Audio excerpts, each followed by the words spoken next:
상상의 나래를 펼쳐보세요. 눈앞에 펼쳐진 지평선은 끝없이 펼쳐져 있지만 풀리지 않을 것만 같은 내면의 갈등이라는 보이지 않는 힘이 여러분을 억누르고 있습니다. 이 갈등을 이해하는 열쇠가 여러분 자신과 세상에서 자신의 위치에 대한 인식을 완전히 바꿔놓을 수 있다면 어떨까요? 지금부터 칼 구스타프 융 심리학의 미로를 탐험하며 푸에르 에테르누스, 즉 영원한 아이라는 개념을 살펴보고 개인적인 성장과 자기 실현을 갈망하는 현대인에게 이 개념이 갖는 의미를 밝혀보겠습니다. 이 원형의 가장 중요한 측면, 즉 여러분의 깨달음으로 가는 문을 열어줄 수 있는 지식을 알아보기 위해 끝까지 시청하세요. 라틴어에 뿌리를 둔 푸에르 에테르누스라는 용어는 영원한 젊음 또는 사람의 영혼 속에 살아있는 어린아이의 정신을 의미합니다. 언뜻 보기에 그것은 창의성, 끊임없는 에너지, 꿈을 향한 열망의 상징입니다. 그러나 이 외관 뒤에는 그림자가 숨어 있습니다. 책임감, 성숙함, 삶의 냉혹한 현실과의 깊고 종종 고통스러운 싸움입니다. 윤근 이 원형을 성인 생활의 도전을 받아들이기를 거부하면서 이상화된 젊은 시절의 삶에 집착하는 사람들에게 나타나는 심리적 모델을 설명하는 데 사용했습니다. 하지만 오늘날 이것은 무엇을 의미할까요? 나이에도 불구하고 마치 영원한 젊음에 갇힌 듯한 사람들을 떠올려 보세요.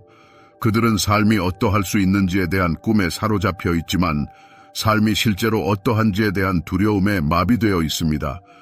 어쩌면 여러분도 자유와 모험을 갈망하면서도 의무와 책임을 두려워하는 비슷한 내면의 갈등을 겪은 적이 있을 것입니다. 영원한 아이 원형은 단순한 젊음에 대한 향수가 아니라 가장 예상치 못한 형태로 나타나는 깊이 뿌리 내린 심리적 현상입니다. 그것은 가족을 꾸리고 싶어 하지 않는 마음, 심각한 직업적 도전을 피하려는 경향, 또는 안정과 일관성을 희생하면서까지 충족되지 않는 모험에 대한 갈망 뒤에 숨어 있을 수 있습니다. 이 원형은 사이렌처럼 우리를 약속으로 유혹하지만 무한한 가능성의 환상을 제공하면서 우리의 개인적인 성장과 발전을 서서히 훼손하는 심각한 위험을 내포하고 있습니다. 저명한 스위스의 심리학자인 칼 융근 푸에르 에테르누스를 인간 정신의 심각한 불균형을 반영하는 것으로 보았습니다. 한편으로 이 원형은 끊임없는 창의성과 풍부한 상상력의 원천입니다.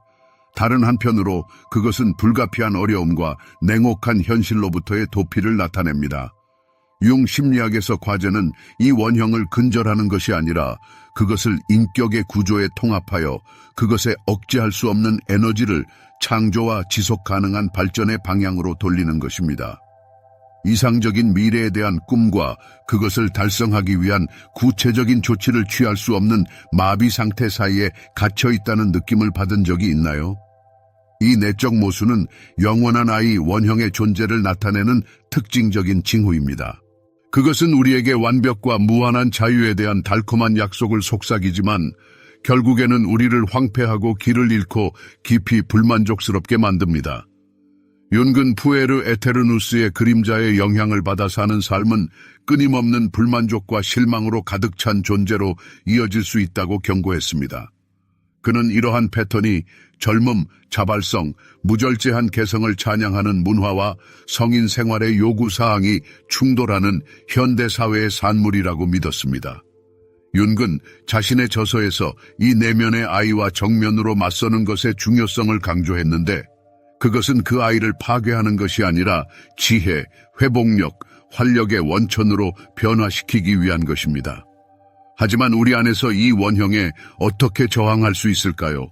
자유에 대한 열망과 책임을 져야 할 필요성 사이에서 어떻게 균형을 찾을 수 있을까요?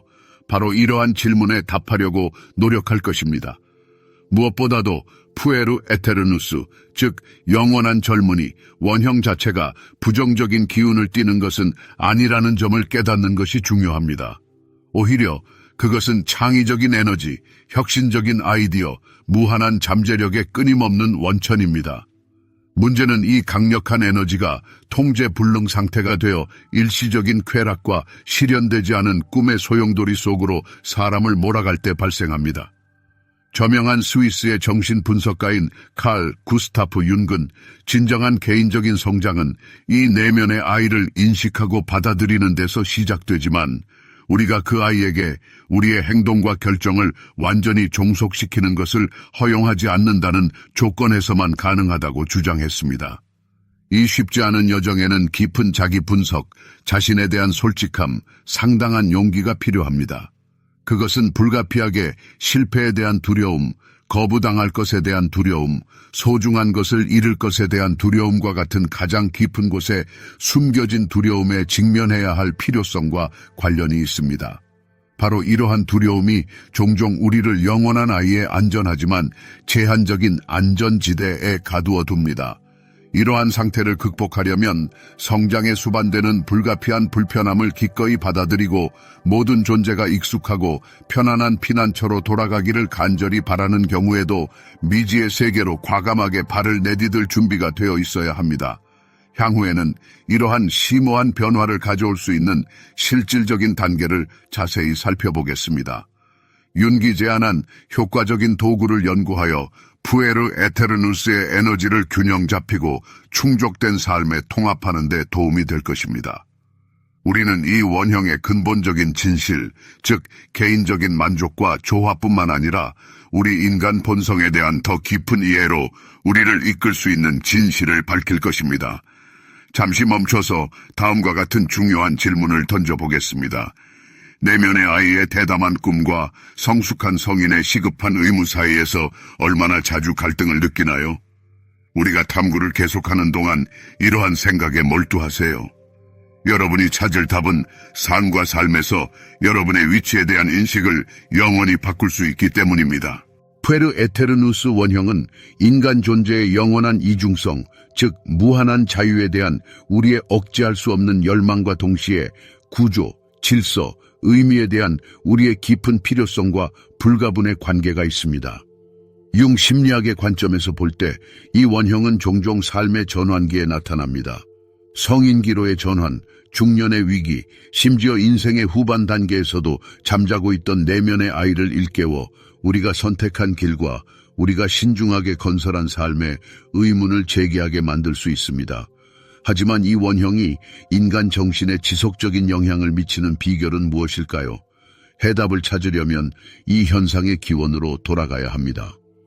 칼 융은 푸에르 에테르누스 원형이 인간 경험을 형성하는 원형과 상징의 무한한 원천인 집단 무의식에 뿌리를 두고 있다고 주장했습니다. 스위스의 정신과 의사는 영원한 아이가 순수함, 어린아이의 즉흥성, 젊음의 특징인 무한한 가능성에 대한 믿음에 대한 보편적인 열망을 반영하는 것이라고 생각했습니다. 그것은 책임의 부담과 삶의 어려움이 우리의 존재를 아직 어둡게 하지 않았을 때, 세상이 무지개 빛깔의 전망으로 가득 차 보였을 때를 떠올리게 합니다. 그러나 이러한 열망은 교활한 함정으로 변할 수 있습니다. 태양을 향해 너무 높이 날아오르려고 감히 시도한 젊은이 이카루스의 신화를 떠올려 보세요. 왁스와 깃털로 고정된 그의 날개는 젊은이의 극단주의와 무한한 야망을 상징했습니다.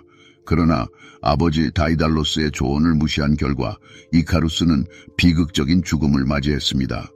이카루스처럼 푸에르 에테르누스 원형의 지배에 전적으로 굴복하는 사람들은 환상의 세계에 빠져 냉혹한 현실이 그 존재를 드러낼 때 뼈아픈 실망에 직면할 위험이 있습니다. 이 신화는 영원한 아이와 과도하게 동일시하는 것의 위험에 대한 경고 역할을 합니다. 덧없는 자유와 현실로부터의 도피라는 유혹에 쉽게 굴복할 수 있지만 이러한 환상에 대해서는 종종 비싼 대가를 치러야 합니다. 개인이 성인 생활의 책임을 받아들이기를 거부하면 개인적인 관계, 직업적 전망, 영적인 성장이 위협받을 수 있습니다. 영원한 아이는 우리에게 가장 대담한 꿈을 꾸도록 영감을 줄 수 있지만 행동으로 뒷받침되지 않는 꿈은 불모지에 뿌려진 씨앗과 같습니다. 결코 싹트지 않을 것입니다. 융은 이 상황에서 벗어날 수 있는 건설적인 방법, 즉 푸에르 에테르누스 원형의 파괴적인 측면을 억제하면서 창조적인 잠재력을 유지하는 방법을 제안했습니다. 그는 이 과정을 개성화, 즉 온전하고 조화로운 자아로 향하는 여정이라고 불렀습니다. 개성화는 내면의 아이를 솔직하게 바라보고 창조적인 에너지와 놀라움에 대한 능력을 받아들이는 동시에 그림자 측면을 인식하는 것을 의미합니다. 이 과정에는 실패와 불완전함에 대한 두려움에 맞서는 용기와 회복력과 존엄성을 가지고 삶의 도전을 받아들일 준비가 필요합니다. 유아주의를 극복하는 것은 쉬운 일이 아니며 심오한 자기 분석을 할 수 있는 용기가 필요합니다. 마치 닷처럼 우리를 영원한 젊음의 불안정한 상태에 가두어두는 신념과 행동 패턴에 두려움 없이 맞서야 합니다. 저명한 스위스의 심리학자인 칼 융은 이러한 내적인 작업이 개인적인 성장의 초석이라고 주장했습니다. 그것은 우리에게 영원한 아이의 억제할 수 없는 에너지를 구체적이고 장기적인 결과를 가져올 수 있는 창조적인 힘으로 변화시킬 수 있는 기회를 제공합니다. 이 원형을 통합하면 창조적인 열망을 자극하고 야망의 영감을 주고 우리 삶을 포괄적으로 풍요롭게 하는데 그 무한한 잠재력을 활용할 수 있습니다. 하지만 이 통합은 실제 삶에서 어떻게 보일까요? 무엇보다도 그것은 솔직하고 편견 없는 자기 성찰에서 시작됩니다. 융은 우리에게 우리 자신에게 불편한 질문을 던져서 우리 인격의 핵심을 꿰뚫어 보라고 촉구했습니다. 영원한 아이의 이미지에 매달려 무엇으로부터 도망치고 있나요? 성숙하기를 꺼리는 것의 근본적인 두려움과 의심은 무엇일까요? 이러한 질문은 결코 자신을 채찍질하거나 비판하는 이유가 되어서는 안 됩니다. 그들의 목표는 치유가 필요한 우리 정신의 숨겨진 구석에 빛을 비추는 것입니다. 성숙을 향한 다음 단계는 행동의 용기를 보여주는 것입니다. 이것은 책임감과 자율성을 향한 작지만 의미 있는 단계를 수행하는 것을 의미합니다. 그것은 훈련과 집중력을 요구하는 오랜 꿈을 실현하는 것, 신뢰와 상호 이해에 기반한 진실하고 깊은 관계를 맺는 것, 또는 단순히 일관되고 자신감 있게 자신의 이익을 옹호하는 것일 수 있습니다. 그러한 각 단계는 아무리 미미해 보이더라도 우리를 조화롭고 충족된 삶에 더 가깝게 만듭니다. 융은 또한 성숙 과정에서 관계의 막대한 역할을 강조했습니다. 영원한 아이는 다른 사람들이 우리를 진실하게 보도록 허용할 때 불가피하게 발생하는 취약성에 대한 두려움 때문에 친밀하고 신뢰할 수 있는 관계를 맺는데 종종 어려움을 겪습니다. 그러나 바로 관계를 통해 우리는 성장하고 사랑을 주고받고 자신의 자아를 넘어서는 삶의 의미를 찾는 법을 배웁니다. 친밀함이라는 도전을 받아들임으로써 우리는 푸에르 에테르누스 원형에 의해 가해진 상처를 치유하고 공동 성장의 기쁨을 발견할 수 있습니다. 다룬 질문을 숙고하는 과정에서 문화와 사회가 영원한 아이를 형성하는 데 미치는 역할에 주의를 기울여야 합니다. 현대 문화는 우리를 끝없는 젊음의 상태에 머무르도록 많은 부분에서 부추깁니다. 젊음과 외모의 아름다움을 찬양하는 것에서 시작하여 즉각적인 만족에 대한 억제할 수 없는 갈망으로 끝나는 것에 이르기까지 우리는 끊임없이 푸에르 에테르누스 원형을 부추기는 메시지의 영향을 받고 있습니다. 이러한 환상을 유지하는데 특히 중요한 역할을 하는 것은 소셜 네트워크이며 종종 우리에게 열등감과 불만족감을 느끼게 하는 왜곡된 현실 버전을 제공합니다. 동시에 이러한 어려움에는 발전의 잠재력도 숨겨져 있습니다. 외부 요인의 영향을 인식함으로써 우리는 자신의 자기 정체성을 재건하고 삶을 어떻게 살고 싶은지에 대해 정보에 입각한 결정을 내리기 시작할 수 있습니다. 우리는 그의 그림자 측면이 우리를 삼키도록 허용하지 않고 영원한 아이의 지혜를 받아들일 수 있는 기회를 가지고 있습니다. 우리는 그 꿈을 현실로 만들기 위한 책임을 지면서 동시에 꿈을 존중할 수 있습니다. 앞으로 우리는 균형을 찾는 데 도움이 될 수 있는 도구와 전략을 검토할 것입니다. 마음 챙김과 자기 인식에서 융 심리학에서 얻은 통찰력에 이르기까지 이러한 실천은 우리를 보다 온전하고 진실한 존재로 이끌 수 있습니다. 우리 토론의 결론 부분에서 우리는 푸에르 에테르누스의 주요 교훈, 즉 우리 삶뿐만 아니라 인간이 된다는 것이 무엇을 의미하는지에 대한 인식을 바꿀 수 있는 진실을 밝힐 것입니다. 여기에서 우리의 여정은 절정에 달하여 향후 경로를 명확성과 목적의 빛으로 밝힐 수 있는 관점을 열어줍니다. 이제 여러분의 개인적인 경험에 대해 생각해 보시기 바랍니다. 여러분은 삶의 어떤 측면에서 영원한 아이의 표현을 알아차리나요? 그것은 여러분의 결정, 관계, 자아인식에 어떤 영향을 미쳤나요? 그러한 성찰은 더 큰 자기인식과 개인적인 성장을 향한 첫걸음이며 심오한 변화를 약속하는 길입니다. 우리 삶에서 푸에르 에테르누스 원형의 존재와 그 표현을 인식했으므로 통합 문제로 넘어가는 것이 논리적입니다. 이 원형을 통합한다는 것은 그것을 거부하는 것이 아니라 삶의 에너지, 창조적인 영감, 목적의식의 원천으로 변환하는 것을 의미합니다. 그러한 변화는 융의 개성화 개념의 본질이며 정신의 모든 측면이 인식되고 수용되고 조화되는 온전함을 향한 복잡한 길입니다. 하지만 이 쉽지 않은 길을 어떻게 시작할 수 있을까요? 첫 번째 단계는 푸에르 에테르누스의 그림자와 충돌하는 것입니다. 융 심리학에서 그림자는 우리가 부정하거나 억압하는 경향이 있는 우리 인격의 무의식적인 측면의 집합체입니다. 그것은 우리의 개인적인 성장을 억제하고 우리를 유아 상태에 가두어두는 우리의 깊은 두려움, 자신감 부족, 풀리지 않은 내적 갈등입니다. 영원한 아이의 경우 그림자는 종종 적극적인 저항, 즉 책임감에 대한 저항, 설정된 경계, 성숙과 발전에 필요한 바로 그 취약성의 형태로 나타납니다. 그림자에 맞서려면 우리 안에 급진적인 자기 솔직함을 길러야 합니다. 이것은 내면을 들여다보고 우리가 무시하고 싶어하는 인격의 측면을 인정할 수 있는 용기와 연민을 요구합니다. 쉬운 과정은 아니지만 절대적으로 필요합니다. 칼 융은 언젠가 무의식을 의식하게 할 때까지 그것은 당신의 삶을 지배할 것이고 당신은 그것을 운명이라고 부를 것입니다. 라고 말했습니다. 그림자를 의식의 빛으로 가져옴으로써 우리는 자신의 자기 정체성을 회복하고 진정한 자유를 얻기 위한 첫걸음을 내딛습니다. 그림자를 탐구하는 효과적인 방법 중 하나는 개인 일기를 쓰는 것입니다. 반복되는 행동 패턴을 기록하고 꿈과 환상을 분석하고 피하는 의무와 유지하기 어려운 관계를 적어두세요. 자신에게 질문하세요. 무엇을 잃을까봐 두려워하나요? 무엇에 직면할까봐 두려워하나요? 이러한 질문은 자신과 자신의 내면 세계에 대한 더 깊은 이해로 가는 문을 여는 열쇠와 같습니다. 자기 개선 수단에는 마음 챙김이 특별한 위치를 차지합니다.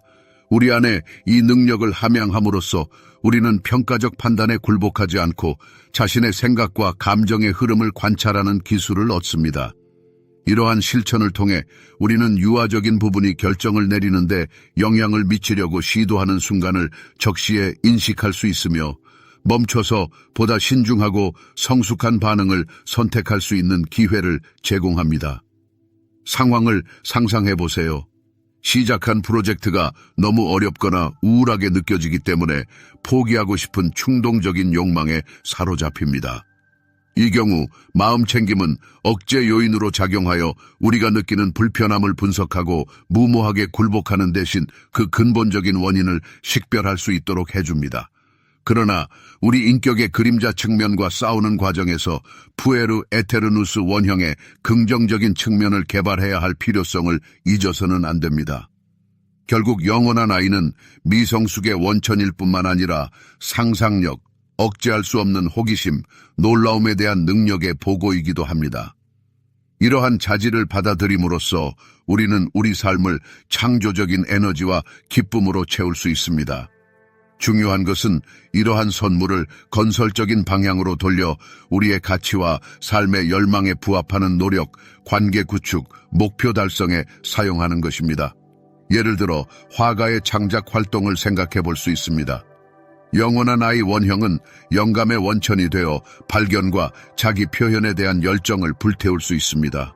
그러나 적절한 구조와 훈련이 없으면 이 억제할 수 없는 에너지가 흩어져 실망과 창조적인 침체로 이어질 수 있습니다.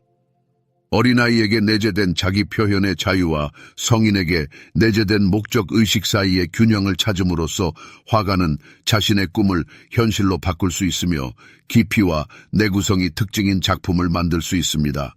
이 균형을 찾는 기술은 창작 분야에만 적용할 수 있는 것이 아닙니다. 일상생활에서 우리는 영원한 아이의 에너지를 사용하여 호기심과 개방성으로 도전에 맞설 수 있습니다. 장애물을 무거운 짐으로 인식하는 대신 개인적인 성장과 새로운 발견의 기회로 볼 수 있습니다.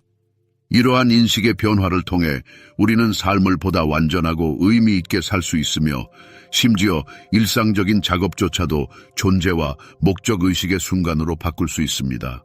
우리의 자기인식을 계속하면서 신뢰할 수 있는 지원을 받는 것이 매우 중요합니다. 윤근 개인의 성숙 과정에서 관계의 중요성을 특별히 강조했습니다.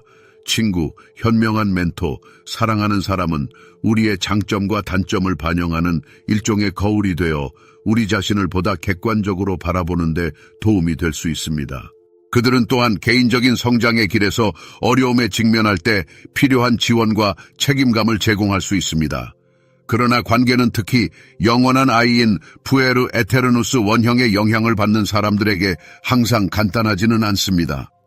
그러한 사람은 종종 취약성과 깊은 관계가 수반하는 의무에 대한 두려움 때문에 친밀한 관계를 맺는데 어려움을 겪습니다. 이러한 두려움을 극복하려면 취약성을 약점이 아닌 강점으로 인식하는 법을 배워야 합니다. 바로 취약성을 통해 우리는 진정한 연결을 형성하여 삶의 여정에서 우리를 보고 지원을 받을 수 있습니다. 이것은 우리를 핵심적인 이해로 이끌어줍니다. 푸에르 에테르누스 원형의 통합은 외로운 항해가 아닙니다. 그것은 공동체와 상호 연결의 맥락에서 펼쳐지는 과정입니다. 다른 사람들과 우리의 어려움과 발견을 공유함으로써 우리는 자신의 이해를 심화시킬 뿐만 아니라 개인적인 성장을 추구하도록 영감을 줍니다. 잠시 멈춰서 이 작업의 더 광범위한 결과를 생각해 봅시다. 영원한 아이와의 싸움은 개인적인 문제일 뿐만 아니라 문화와 사회가 우리에게 던지는 도전의 반영이기도 합니다.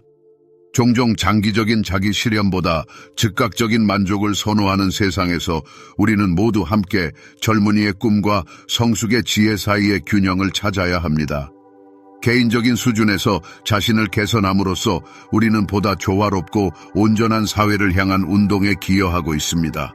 우리 대화가 끝나갈 무렵 푸에르 에테르누스의 원칙이 여러분 삶의 구조에 어떻게 짜여질 수 있는지 생각해 보시기 바랍니다. 흔들리지 않는 결의와 헌신으로 어떤 지평선을 정복할 준비가 되어 있나요? 어떤 책임의 짐을 용기와 존엄성으로 어깨에 짊어질 준비가 되어 있나요? 이러한 질문은 단순한 자기 개선 연습이 아니라 자기 실현, 즉 여러분이 되도록 운명지어진 사람이 되기 위한 초대입니다. 우리 연구의 다음 장에서 우리는 영원한 아이 원형에 담긴 주요 교훈, 즉 이 현상에 대한 이해를 넓힐 뿐만 아니라 여러분의 세계관을 근본적으로 바꿀 수 있는 지식에 대해 이야기할 것입니다. 여기에서 우리의 여정은 절정에 달하여 여러분의 향후 경로를 명확성과 목적의 빛으로 밝힐 수 있는 관점을 열어줍니다. 자, 우리는 우리 연구의 결정적인 순간에 도달했으며 푸에르 에테르누스가 우리에게 제시하는 마지막 교훈을 발견할 때입니다. 이 교훈은 영원한 아이의 본질을 이해하는 것뿐만 아니라 이 원형과의 상호작용을 변화시키고 결과적으로 우리 자신을 변화시키는 데 있습니다. 본질적으로 푸에르 에테르누스는 역설입니다. 그것은 젊음의 무한한 가능성과 성장을 회피하는 데서 발생하는 족쇄를 모두 구현합니다. 이 원형을 통합하려면 이러한 반대 사이의 긴장을 받아들이고 영원한 아이의 꿈을 존중하면서 성숙한 사람의 지혜를 따르는 방법을 찾아야 합니다. 칼 융은 이 역설을 해결하는 열쇠는 그가 반대의 통일이라고 부르는 것에 있다고 주장했습니다. 그의 철학에서 중심적인 위치를 차지하는 이 개념은 온전함을 달성하기 위해 정신의 모순적인 측면을 화해시켜야 할 필요성을 강조합니다. 푸에르 에테르누스의 맥락에서 이것은 젊음의 자유와 성숙의 책임감 사이, 어린아이의 즉흥성과 성인의 훈련 사이의 균형을 확립하는 것을 의미합니다. 그렇다면 우리는 실제로 어떻게 실제 삶에서 이 조화로운 균형을 달성할 수 있을까요? 무엇보다도 시각을 바꿔야 합니다. 책임을 감당할 수 없는 짐으로 여기는 대신 깊은 의미와 높은 목표로 가득 찬 삶을 창조할 수 있는 독특한 기회로 간주해 봅시다. 책임감은 우리의 가장 대담한 꿈을 억압해서는 안 됩니다. 오히려 그것은 꿈에 명확한 구조를 부여하고 올바른 방향을 제시할 수 있습니다.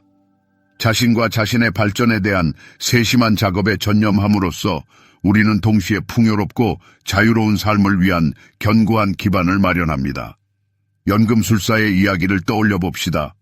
고대 전통에서 연금술은 일반 금속을 귀금속으로 바꾸려는 시도일 뿐만 아니라 무엇보다도 깊은 개인적인 변화의 은유였습니다. 연금술사의 작업에는 엄청난 인내심, 엄격한 훈련, 완전한 헌신이 필요했지만 그 결과는 진정으로 뛰어난 것, 즉 비교할 수 없는 가치의 물질이었습니다.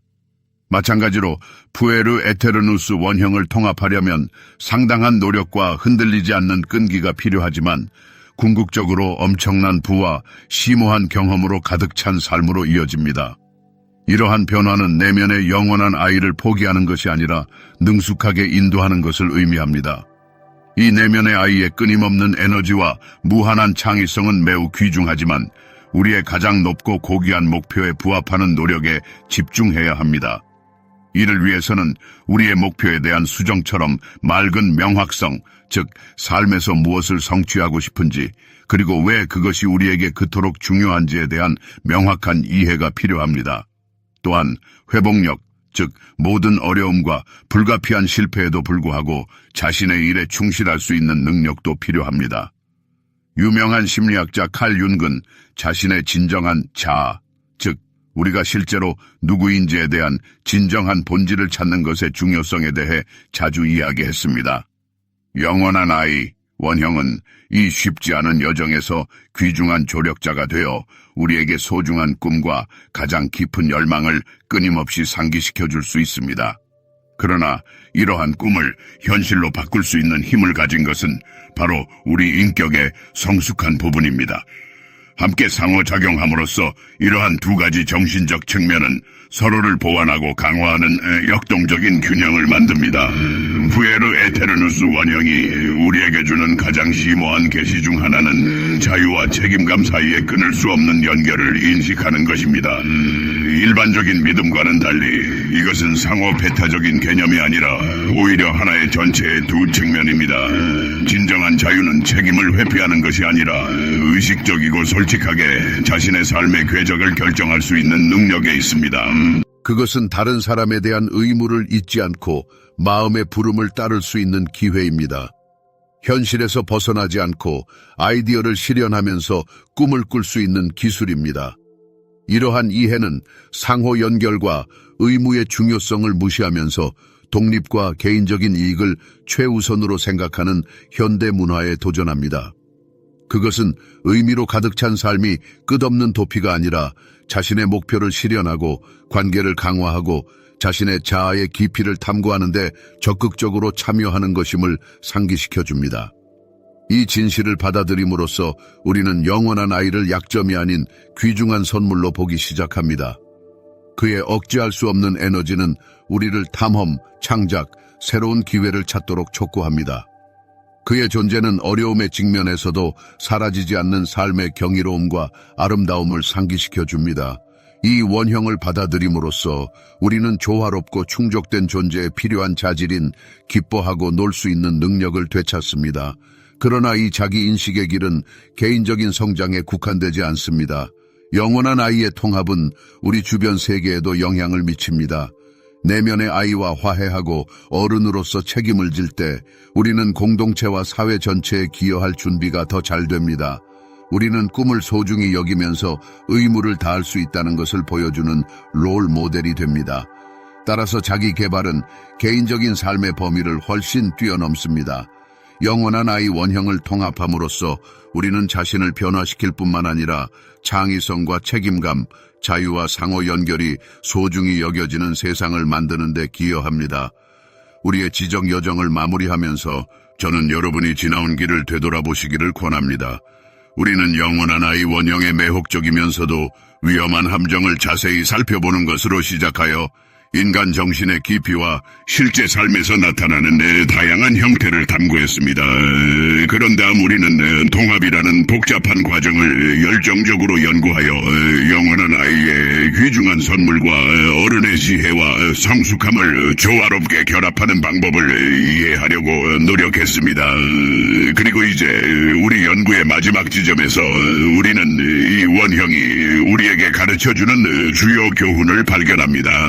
이 교훈은 우리 개인의 존재뿐만 아니라 의미 있고 자신과 조화를 이루며 산다는 것이 무엇을 의미하는지에 대한 우리의 근본적인 이해를 근본적으로 변화시킬 수 있습니다.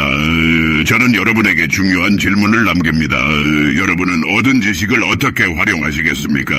내면의 영원한 아이를 소중히 여기고 존중하면서 동시에 여러분의 어른스러운 자아의 모든 측면을 받아들이고 발전시키시겠습니까? 이러한 질문은 결코 쉽지 않지만 매우 중요합니다. 자기 성찰 과정에서 찾게 될 답은 여러분의 삶의 방향을 결정하고 조화, 자기 실현, 깊은 의미로 가득 찬 삶으로 여러분을 이끌